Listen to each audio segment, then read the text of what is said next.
సరే అయితే ఈరోజు బైబిల్ లెసన్లో దేవుడికి అసహ్యమైనవి చెప్పాలనుకుంటున్నాను. అంతకంటే ముందు మీకు ఎవరిని మీరు అసహించుకుంటారు? మీరు ఎవరిని అసహించుకుంటారు? కొన్ని ఉంటే కొన్ని మనకు అసహ్యంగా ఉంటుంది కదా. నాకైతే ఎవరికైనా నేను ఏదైనా చెప్పితే అంటే కంఠత వాక్యం నేర్చుకోమని అల్లరి చేయకుండా ఉండమని నేను చెప్పాను అనుకో, వాళ్ళు కంఠత వాక్యం నేర్చుకోకుండా వచ్చారనుకో నాకు కోపం వస్తుంది. ఎందుకో మరి అంటే చెప్పిన మాట వినకపోతే నాకు కోపం వస్తుంది. మీకు దేనికి వస్తుంది కోపం? అసలు మీరు ఎవరిని కోపగించుకోరా? అంటే మీకు దొంగతనం చేసే వాళ్ళు కూడా ఇష్టమా? అల్లరి చేసే వాళ్ళంటే ఇష్టమేనా? ప్రేమకి ఇష్టమంట. సరే మీకు ఎవరంటే అసహ్యం చెప్పండి. దేవుడి కంట కొంతమంది అసహ్యం అంట. చూడండి, మనకైతే అది కొంతమంది ఏదైనా అల్లరి చేశారనుకోండి మనం కోపగించుకుంటాం కదా. నేను వాళ్ళ పక్కకు వచ్చి కూర్చున్నా ఏం చేసినా వాళ్ళతో మాట్లాడాలన్నా కూడా ఆ కోపం వస్తుంది. కానీ అసహ్యం అనేది ఎప్పుడు వస్తుంది? ఇంకా అసలు కోపాన్ని మించిపోయినదే అసహ్యం. ఇంకా మనిషిని అసహించుకోవడం అంటే ఇంకా వాడి పక్కన కూర్చోవడం కాదు కదా, వాడి ముఖం కూడా చూడలేము కదా అసహ్యం అంటే. అయితే దేవుడు కూడా కొందరిని అసహించుకుంటాడంట. ఏమన్నంటే మొట్టమొదటిగా అబద్ధములు ఆడే వారిని అసహించుకుంటాడంట. ఎంతమంది ఆడకుండా ఉన్నారు అబద్ధాలు? చేతులు ఎత్తండి. అబద్ధం ఆడనోళ్ళు ఎంతమంది? అబద్ధం ఆడటం లేదా? Very good. తేజు, జెన్నీ అందరు అబద్ధాలు ఆడుతున్నారా? అంటే దేవుడు మనం ఏం చేస్తున్నాడు? అసహించుకుంటున్నాడంట. అబద్ధములు ఆడే పెదవులు ఉన్న వాళ్ళంట దేవుడు అసహించుకుంటాడంట. సామెతలు 12వ అధ్యాయం 22వ వచనం చదవండి. అబద్ధమాడు పెదవులు యెహోవాకు హేయములు, సత్యవర్తనులు ఆయనకి ఇష్టలు. అబద్ధములు ఆడే వాళ్ళు అసహ్యం అంట, హేయులంట. సత్యవర్త నిజం చెప్పేవాళ్ళు ఇష్టలంట. కయ్యను హేబెల్ గురించి తెలుసు కదా మీకు. కయ్యను ఏం చేశాడు? వాళ్ళ తమ్ముడిని చంపేశాడు. ఎందుకు? కోపం ఎక్కువైపోయింది కదా. కోపాన్ని మనసులోనే పెట్టేసుకొని అనాలోచనగా ఏం చేశాడు? హేబెల్ని చంపేశాడు. అప్పుడు దేవుడు వచ్చి అడిగాడు ఎక్కడున్నాడు అని. అంటే మీ తమ్ముడైన హేబెల్ ఎక్కడున్నాడు అంటే ఏం చెప్పాడు? కయ్యను అబద్ధం చెప్పాడు. నాకేం తెలుసు, నేనేమన్నా వాడికి కావలిగా ఉన్నాడా అని చెప్పాడు. తెలుసా తెలియదా? కయ్యనికి తెలుసు, కానీ ఏం చేశాడు? అబద్ధం చెప్పాడు. అబద్ధం చెప్పగానే దేవుడు ఏం చేసినాడు? చెప్పించేసినాడు. అసలు కయ్యని ఎవరైనా ఎక్కడ అసలు దేశాంతరం వెళ్ళిపోయినాడు. ఆ దేశాన్ని వదిలేసి, తల్లిదండ్రులు వదిలేసి, అన్నదమ్ములు వదిలేసి వెళ్ళిపోయినాడు కదా. అంత కోపం వచ్చింది, అసహించుకున్నాడు కయ్యని దేవుడు. అందుకే దేశ దిమ్మరిగా కయ్యను వెళ్ళిపోయాడు. దానికి మనం కూడా ఏదైనా చిన్నదానికి పెద్దదానికి అబద్ధం చెప్తుంటామా కదా? చెప్తుంటాం కదా. అబద్ధం చెప్పే వాళ్ళు దేవుడికి ఎలా ఉన్నారంట? అసహ్యులు. మనం కూడా అబద్ధం చెప్పాలి, ఆయనకి ఇష్టంగా ఉండాలి. ఎలా ఉండాలంటే సత్యవర్తనులు ఆయనకి ఇష్టలు. ఏదేమైనా సరే నిజం చెప్పేవారిగా ఉండాలి. ఓకేనా? అబద్ధం అంటే మనం ఏమనుకుంటాం? గబక్కని అల్లరి చేస్తున్నాం అనగానే, స్టీఫెన్ అల్లరి చేస్తున్నాం అనగానే నేను కాదండి పక్కనోడు అంతేనేస్తాం. అదేంటి? చిన్నదే, కానీ అదేంటి? అబద్ధం. ఎదుటి మనిషిని మోసం చేయడం. నీకు నువ్వు చేసుకునే చెప్పే అబద్ధము ఎదుటి వారికి ఏమనిపిస్తుంది? మోసం చేసే విధంగా అయిపోతుంది కదా. దానికని మనం ఏం చేయకూడదు? అబద్ధాలు ఆడకూడదు. అబద్ధం ఆడితే కయ్యను ఏమైపోయాడు? దేశ దిమ్మరైపోయినాడు, శపించబడ్డాడు. ఇప్పుడు బైబిల్ గ్రంథంలో మొట్టమొదటిగా దేవుడు అసహించుకుంది ఎవరిని? కయ్యన్నే కదా. రెండవదిగా దురాలోచనలు దేవుడికి ఇష్టం లేదంట, అసహ్యమైనంట. దురాలోచనలు చెయ్యవారు. దురాలోచనలు అంటే ఏంటి? Very good. చెడు ఆలోచనలు, ఇతరులకి కీడు కలిగించేటివి, మనకి కీడు కలిగించేటివి. దురాలోచనల వల్ల ఏమైపోతాము? మనం కూడా పాడైపోతాం. దురాలోచనలు అంట దేవుడికి హేయములంట. ఉదాహరణకి మీకంటే బైబిల్ చదవాల్సిన టైంలో ఏం చదివాంలే, రేపు మళ్ళీ ఈరోజు ఏం చదివినాలే, సాయంత్రం చదువుకుందామని అంటాం. అది ఏంది? దురాలోచనే. ఇప్పుడు నేను సండే స్కూల్లో హోంవర్క్ పెట్టాను అనుకోండి, కంటక వాక్యం చదవండి అని, మీరులా ఇదేముంది నాకు అని వదిలేసినారు అనుకోండి, ఆ దురాలోచన కదా. మీకు మేలైనది చేయకపోవడం కూడా దురాలోచనే. మనం పక్కన వాళ్ళకి కీడు కలిగిస్తేనో పక్కన వాళ్ళని ఏదైనా వాళ్ళకి నష్టం కలిగిస్తేనో దురాలోచన అనుకుంటాం, కానీ మనకు కీడు కలిగించేవి దేవుని ఆలోచన లేని ఏదైనా సరే దురాలోచన. ఇలాంటి వాళ్ళంట దేవుడికి అసహ్యులంట. సామెతలు 15వ అధ్యాయం 26వ వచనం తీయండి. దురాలోచనలు యెహోవాకు హేయములు, దయగల మాటలు ఆయన దృష్టికి పవిత్రములు. మనకు యేసేపు గురించి స్టోరీ తెలుసుకున్నాం కదా. యేసేపుకి ఎంతమంది? మొత్తం కలిసి యాకోబుకు 12 మంది అయితే యోసేపు ఒకడు కదా. వాళ్ళ అన్నలు ఉన్నారు. యేసేపుకి మాటికి కళలు ఏమొస్తున్నాయి, వాళ్ళ అన్నలు వచ్చి యేసేపుకి నమస్కారం చేస్తున్నట్టు, యేసేపు వారిని ఏడుతున్నట్టు కళలు వస్తూ ఉన్నాయన్నమాట అన్నల్ని. ఈ అన్నలకి ఏమొచ్చింది? కోపం వచ్చేసింది, అసూయ వచ్చేసింది. వీరేంది, మేము పెద్దవాళ్ళం కదా, మీ మా మీద అధికారం చేయించింది అని చెప్పి ఈ అన్నలకు అంతా కోపం వచ్చేసి మనసులో పెట్టుకున్నారు. ఒకసారి ఈ యేసేపు ఒంటరిగా కనిపించగానే ఏం చేసేసినారు? వీటిని ఎట్టయినా సరే చంపేద్దాం. ఎందుకు? కళలు దేవుడు ఎవరు వస్తాయి? మనం అనుకుంటే కళలు వస్తాయా? దేవుడు మనకి ఏది ఇస్తే అదే కళ వస్తుంది కదా. కానీ ఆ యేసేపుని బట్టి వాళ్ళ అన్నలంతా ఏం చేశారు? దురాలోచన చేశారు. ఏమైంది? వీరు ఎప్పుడు మన మీద అధికారం జనాయించాలనుకుంటున్నారు, వీళ్ళు ఏ విధంగానే సరే చంపేద్దాం అని చెప్పేసి ఏం చేసినాడు? గుంతలో వేసేసినారు. గుంతలో వేసేసి మళ్ళీ ఏం చేసినారు? అమ్మేశారు వేరే వాళ్ళకి కదా. సొంత తమ్ముడిని అన్నలు ఏం చేశారు? అమ్మేశారు. వాళ్ళ నాన్నకి ఏం చెప్పారు? ఎన్ని ఆలోచనలు చూడండి. గుంతలో వేసేశారు, అమ్మేశారు, వాళ్ళ నాన్నకు వచ్చి చనిపోయారని చెప్పేశారు. ఎన్ని ఆలోచనలు! ఇవన్నీ ఏంటి? దురాలోచనలు. ఇవన్నీ ఆలోచనలు చేసే వాళ్ళంట దేవుడికి ఏ విధంగా ఉంటారంట? అసహ్యులుగా ఉంటారు. మనం కూడా మన తమ్ముళ్ళ గురించి, మన చెల్లెళ్ళ గురించి, మన ఫ్రెండ్స్ గురించి దురాలోచనలు చేస్తుంటాం, చెప్తా ఉంటాం, సాడీలు చెప్తా ఉంటాం. ప్రతిదీ కూడా చిన్నవి మనం చేసేది. మీరు చేసేది పెద్దవి చేస్తారా? హత్య చేస్తారా? ఏమన్నా చేయరు కదా. హత్య చేసినా ఒకటే, నీ చెల్లెల మీద నువ్వు పోయి సాడీలు చెప్పినా ఒకటే కదా. మీ అమ్మ దగ్గరికి వెళ్ళి ఒక అబద్ధం చెప్పినా కూడా, మీ అన్న గురించి కానీ మీ చెల్లెల గురించి చెప్పినా కూడా అది ఏమైతుంది? దురాలోచనే. హత్య చేసినా ఒకటే తీర్పు, నువ్వు దురాలోచన చేసినా ఒకటే తీర్పు కదా. కాబట్టి మనం ఏ విధంగా ఉండాలా? దురాలోచనలు చేయకూడదు. దేవుని దృష్టికి మనం ఏ విధంగా కనిపిస్తాము? అసహ్యులుగా కనిపిస్తామంట. మూడవదిగా గర్వ హృదయాలు అంటే దేవుడికి అసహ్యం అంట. కొంతమంది జ్ఞానం బట్టి అతిశయిస్తుంటాం, మన డబ్బును బట్టి అతిశయిస్తుంటాం కదా, మన పేరెంట్స్ని బట్టి అతిశయిస్తుంటాం. మన పేరెంట్స్ మంచి హోదాలో ఉంటే, ఒరే మా నాన్న అదిరా, మా నాన్న ఇదిరా, మీ నాన్న కంటే మా నాన్నకి జీతం ఎక్కువరా అంటాం అని అనుకుంటాం. మా నాన్న ఇదిరా అని మాకు ఇంత వస్తుందిరా అనుకుంటున్నాం. ఇంకోటి మీరేమనుకుంటున్నారు? నాకు ఎక్కువ మార్కులు వచ్చినాయి, వాడికి తక్కువ మార్కులు వచ్చినాయి. వాళ్ళ పేదోళ్ళు, వాళ్ళ గొప్ప, ఇవన్నీ ఏమనుకుంటున్నారు? గర్వం అన్నమాట. దేవుడు ఎవరికి ఎంత ఇయ్యాలో అంతే ఇస్తాడు కదా. అంత ఈయనప్పుడు మనం ఏం చేస్తుంటాము? గర్వంతో ఏం చేస్తుంటాము? మనకున్న దాన్ని బట్టి అతిశయపడతా ఉంటాం. ఎప్పుడు దేవుని దగ్గర ఏ విధంగా ఉండాలా? విజయులై ఉండాలా. రాజులు సైతము దేవుని దగ్గర ఏం చేస్తారు? మోకరించి ప్రార్థన చేస్తారు. మీరు మోకరించి ప్రార్థన చేస్తున్నారా? చర్చించగానే చేయటంలో అంటే గర్వం ఉంది మీ హృదయాలలో. మందిరంలో మాట్లాడుతూ ఉంటారు, దేవుడు అంటే భయం లేదు. అప్పుడు ఏముంది మీ హృదయంలో? గర్వం ఉంది.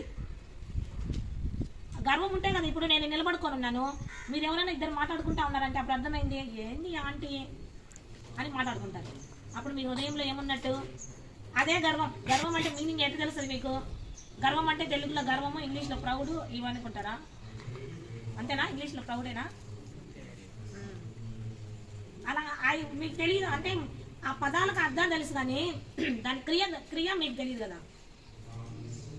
పెద్దవాళ్ళు వచ్చినప్పుడు పైకి లేకపోవడం, పెద్దవాళ్ళు ఎక్కడైనా కనిపిస్తే ప్రైజ్గా చెప్పకపోవడం, పొద్దున్నే లేయంగానే బైబిల్ చదవడం, విధేయత చూపించినట్టు. గర్వపడ్డం అంటే బైబిల్ చదవకపోవడం. బైబిల్ పొద్దున్నే లేయంగానే మొదటి ప్రాధాన్యత ఎవరికి ఇవ్వాలి? దేవునికి ఇవ్వాలి. ఎంతమంది వెంటనే మోకాళ్ళకి ఎవరు ప్రార్థన చేసుకుంటారు? భయం ఉన్న వాళ్ళే మొక్కలు ఉంటారు కదా. అలాగా మనం కూడా మనకు తెలియకుండానే మనం ఏం చేస్తాము? గర్వ హృదయం వచ్చేస్తుంటుంది అనమాట.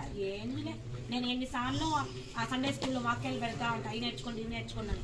కానీ హోంవర్క్ చేసే వాళ్ళు ఒక్కరు ఇద్దరే. వాళ్ళకైతే పనులు ఉండవా? వాళ్ళకైతే ఆటలు ఆడుకోవాలని కదా. కానీ ఒక్కరు ఇద్దరే చెప్తున్నారు, మిగతా వాళ్ళంతా ఏంటి? గర్వపడతా ఉన్నారు. ఏంటి ఆంటీ చెప్పుకుంటా ఉంటుంది ఆంటీ అనుకుంటా అంటారు కదా. అట్లా చెప్పిన వాళ్ళు మాత్రమే దానికే విధేయత కలిగి ఉండాలా. వాళ్ళకి దేవుడి కంట వాళ్ళకి ఇష్టమంట.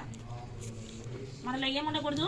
మొదటిగా అబద్ధములాడు పెదవులు ఉండకూడదు, రెండవదిగా దురాలోచనలు ఉండకూడదు, మూడవదిగా గర్వ హృదయము ఉండకూడదు. ఒక రాజు కూడా ఏం చేసినాడంటే దేవుడికి ధూపం ఎవరు వేయాలా? యాజకులు వేయాలా కదా. ఇప్పుడు పాస్టర్ ప్రార్థన చేస్తూ ఉంటాడు మళ్ళా ఎక్కి. మన సంఘ పెద్దలు వచ్చి ఉన్నారు కదా, మన సంఘ పెద్దలు 10 మంది ఉన్నారు కదా, మేము కూడా పెద్ద మనుషులమే, మేము కూడా పోయి ప్రార్థన చేయొచ్చు, బ్లెస్సింగ్స్ ఇవ్వచ్చు అని అనుకొని పోతే ఏమవుతుంది? గర్వ హృదయం అవుతుంది. దేవుడు ఎవరికి ఏం చెప్పాడో అదే చేయాలా. అయితే ఒక రాజు ఏం చేసినాడు? యాజకుడు చేయవలసిన ధూపాన్ని ఈయన పోయి వేసేసినాడంట. ఏంగానే ఆయనకి ఏమొచ్చేసింది? కుష్ఠరోగం వచ్చేసింది. దేవుడు ఏం చేస్తాడు? గర్వాన్ని కొట్టేస్తాడు. మిరియాము మోషే తెలుసు కదా, అక్క మోషే కథ చెప్తుంది కదా. మోషే అక్క మిరియాము మోషే అద్భుత కార్యాలు ఆశ్చర్య కార్యాలు చేస్తా ఉంటే అందరు మోషని పొగుడుతూ ఉన్నారంట. పొగుడుతూ ఉంటే ఈ మిరియాం ఏం చేసిందంటే, అంటే మా తమ్ముడినే కదా పొగిడేది అని అనుకోవాలి కదా. అట్ట కాకుండా ఈ మిరియాం ఏం చేసిందంటే అతిశయపడింది. నేను కూడా ప్రార్థనే కదా, నేను కూడా దేవుడు వాక్యం చెప్తున్నాను కదా, నేను కూడా స్త్రీలను నడిపిస్తున్నాను కదా, మేము లేమా అక్కడ అని గర్వపడిందంట. వెంటనే దేవుడు ఏం చేసినాడు? కుష్ఠరోగాన్ని ఇచ్చేసినాడు. చూడండి, గర్వపడితే ఏమొస్తుంది? కుష్ఠరోగం వచ్చేస్తుంది. కుష్ఠరోగమనే కాదు, ఏదో ఒకటి వచ్చేస్తుంది మనకి. మన గర్వాన్ని అంతా దేవుడు అణిచివేస్తాడు. ఆమెకి కుష్ఠరోగం వచ్చేసి దూరంగా ఊరి వెలుపల వేసేసినాడు మిరియాము. గర్వించడం వల్ల చూడండి ఎంతగా ఇదైపోతున్నారు. అలాగా మనలో కూడా గర్వ హృదయం ఉండకూడదు. నాలుగోదిగా మూర్ఖ చిత్తులు. దేవుడికి అసహ్యం అంట. మూర్ఖ చిత్తులు అంటే ఏం తెలిసిన? చెప్పేది వినరు, వాళ్ళకి తెలియదు. మనం ఏమైనా చెప్తే వింటారంటే వినరు. వీళ్ళంతా దేవుడికి ఏమవుతారు? వీళ్ళంటే మూర్ఖంగా ప్రవర్తించే వాళ్ళే మూర్ఖ చిత్తులు అంటారు. అంటే వాళ్ళు చెప్పిందే కరెక్ట్. వాళ్ళు బట్టిన కుందేలకి 3 కాళ్ళు అంటారు. కుందేలకి ఎన్ని కాళ్ళు? 4. కానీ 3 అని వాదిస్తారు అనమాట. నేను 23వ గీతం చదువుకొని రాను అంటే, కాదండి మీరు చెప్పింది 123 అని మీరు కొంతమంది వాదిస్తుంటారు కదా. అలాగనమాట. అలాగా మనం ఏం తెలిస్తే వాదించే వాళ్ళు తప్పంటే తప్పని తెలిసినా కూడా వాళ్ళు ఏం చేస్తారు? మనం తగ్గిపోతాం అన్నట్టు మాదే కరెక్ట్ అని అంటారు. వాళ్ళు తప్పు చేస్తూనే ఉంటారు, సర్దిద్దుకోలేరు. వేరే వాళ్ళు చెప్పినా కూడా వాళ్ళు చేసుకోలేరు. మూర్ఖంగా దానివల్ల వాళ్ళకి ఏమొస్తుందంట? వాళ్ళ వీపుకు దెబ్బలు వస్తాయి. మూర్ఖుని ఎంతవరకు కోపం వస్తుంది కదా ఎదుటి వాళ్ళకి. ఆ మూర్ఖంగా ఉండే వాళ్ళకి దెబ్బలు వస్తాయన్నమాట. ఇలాగే నాబాలు అనే ఒక ఆయన ఉన్నాడంట. దావీదు రాజుని ఏమన్నాడంట? దావీదు అంటే పెద్ద రాజు కదా. దావీదునంట ఏమన్నాడంట? దావీదుకి కొంచెం ఆహారం కావాలా, నీ దగ్గర పశువులు ఉన్నాయి కదా, కొంచెం ఆహారం పంపించు అని అంటే, వాళ్ళు యుద్ధం చేస్తా ఆహారం కోసము కొంతమంది మనుషుల్ని నాబాల్ దగ్గరికి పంపిస్తారు. ఈ నాబాల్ ఏం చేసినాడు? రాజు కదా నన్ను అడిగింది, ఇంకా ఒక్కరిని అడిగితే 2 కేజీలు పంపించాలి కదా. ఈ నాబాల్ ఏం చేసినాడు? మూర్ఖంగా రాజెవరు, దావీదెవరు, యెషయా ఎవరు, రాజెవరు నాకు అసలు తెలియదు అని వండికేసినాడు. మూర్ఖంగా మాట్లాడినాడు. రాజు ఏం చేసినాడు? రాజు అనుకుంటే నాబాల్ లాంటి వాళ్ళని ఏం చేస్తారు? చంపేస్తారు కదా. రాజు క్రోధము చాలా క్రూరమైనది. ఆ రాజుకు చంపాలని వచ్చేసినాడు అనమాట. కానీ వాళ్ళ భార్య బ్రతిమలాడడం వల్ల రాజు నాబాల్ని క్షమించినాడు. కానీ నాబాల్ ఏమైనాడు? దేవుడు ఉన్నాడు కదా, మనుషులు క్షమించినా కూడా దేవుడు ఏం చేసినాడు? నాబాలు చనిపోయేలాగా ఇది చేసినాడు. నాబాలు చనిపోయినాడు. ఇలాగా కీడు ఎలా వస్తుందంట? దేవునికి అసహ్యమైనవి మనం చేసినప్పుడు వీళ్ళల్లో ఒక్కరైనా ఉన్నారా? అందరూ ఎవరో ఒకరు జరిగిపోయిన వాళ్ళే కదా. అలాగా మనలో కూడా దేవునికి అసహ్యమైన కార్యాలు ఏమున్నాయి? ఈ అబద్ధములు ఆడుతున్నామా, దురాలోచనలు చేస్తున్నామా, గర్వ హృదయం ఉందా, మూర్ఖ స్వభావం ఉందా? మీ తల్లిదండ్రులు ఎంత చెప్పినా అలా చేస్తుంటారు. స్టీఫెన్ లాంటి వాళ్ళు, జాన్ లాంటి వాళ్ళు, వీళ్ళు ఎంత చెప్పినా. విక్టర్ ఒకప్పుడు అల్లా చేస్తున్నాడు నిజంగానే. ఇప్పుడు చాలా మారిపోయినాడు విక్టర్. ఇప్పుడులా 1 కీర్తన కాదు 3 కీర్తనలు ఎగ్జాంపుల్ సండే స్కూల్ టైంలో చెప్పేస్తున్నాడు. అట్లా చెప్పిన మాట వింటే దేవుడికి ఏ విధంగా ఉంటారంట? అసహ్యులుగా ఉంటారంట. జాన్ ఏం చేస్తాడు? వినాడు. జాన్ ఎప్పుడు వింటావు నువ్వు చెప్పు? నువ్వు ఎప్పుడు వింటావు చెప్పు? అప్పటిదాకా నేను వెయిట్ చేస్తాను. ఈ రోజు నుంచి ఏం చేయకూడదు? ఎక్కువ టైం ఆడకూడదు, తల్లిదండ్రులకి బాధ కలిగించకూడదు, ఇంట్లోనే ఉండాలా, హోంవర్క్ చేసుకోవాలా, ఎక్కడికైనా వెళ్తే బయటికి వెళ్ళేటప్పుడు చెప్పిపోవాలా. ఓకేనా? ఏమి జాన్ చేస్తావా చేయవా? చెప్పు జెన్నీ, నాకు ఈ రోజు నుంచి మారిపోతాడో లేదో చెప్పు నాకు. క్రికెట్ ఆడుకో, ఏదైనా ఆడుకో, మమ్మీ వాళ్ళకి చెప్పి ఆడుకోవాలా. ఆ టైమింగ్ లోపల వచ్చేయాలి. చీకటి పడిందంటే ఇంట్లో ఉండాలా. చీకటి పడిన తర్వాత బయట పార్కులలో రోడ్ల మీద ఉన్నారనుకోండి, చీకటి పడక ముందు వరకే ఉండాలా. చీకటి పడిన తర్వాత ఉన్నారంటే మీ పేరెంట్స్ మీ పక్కన ఉండాలా. ఓకేనా? హోంవర్క్ ఇన్కంప్లీట్ ఉండకూడదు. దురాలోచనలు అంటే మీకు మీరు ఫీల్ చేసుకోవడం కూడా దురాలోచనలే. ఏమంటారు? ఏమేమి ఉండకూడదు ఇప్పుడు చెప్పండి. దేవుడికి ఏమైనా ఎన్ని చెప్పినా నేను ఇప్పుడు 4 చెప్పిన. ఫస్ట్ది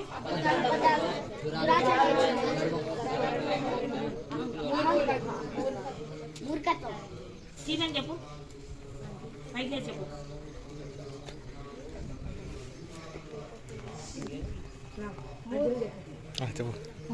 మూర్ఖత్వము, దురాశ. నువ్వు చెప్పు జంగి, నువ్వు చెప్పు, పైకి చెప్పు.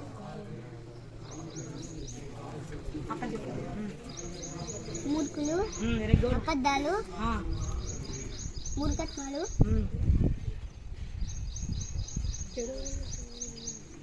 చెడు చేయలు,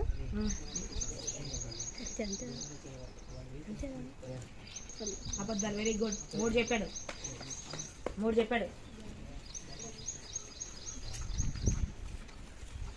జాన్ చెప్తాను. మూర్ఖత్వం, వచ్చన్నావు కదరా. దురాలోచనలు, వెరీ గుడ్. 2 minutes.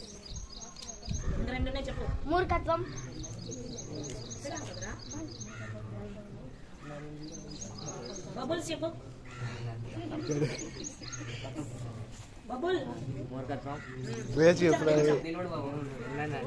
చెడు ఆలోచనలు, ఇంకోటి గర్వము, అబద్ధాలు చెప్పు. Very good.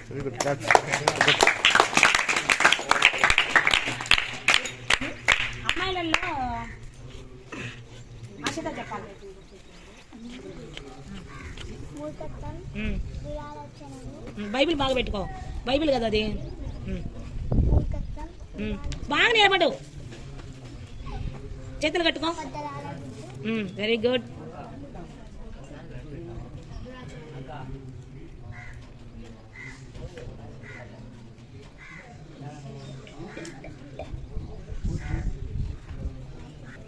అబద్ధములాడు పెదవులు, గర్వము, మూర్ఖత్వము, దురాలోచన. Very good. చూడా పిల్ల, అబద్ధములాడు పెదవులు ఎంత బాగా చెప్పింది. ఈ 4 రెఫరెన్స్ ఈరోజు సండే స్కూల్ గ్రూప్ లో పెడతాను. వచ్చే వారము ఈ 4 రెఫరెన్స్లు చదువుకొని రావాలి. ఓకేనా? నేర్చుకొని ఇదే హోంవర్క్ మీ అందరికి. ఈ క్లాస్ అయిపోయింది. Praise the lord.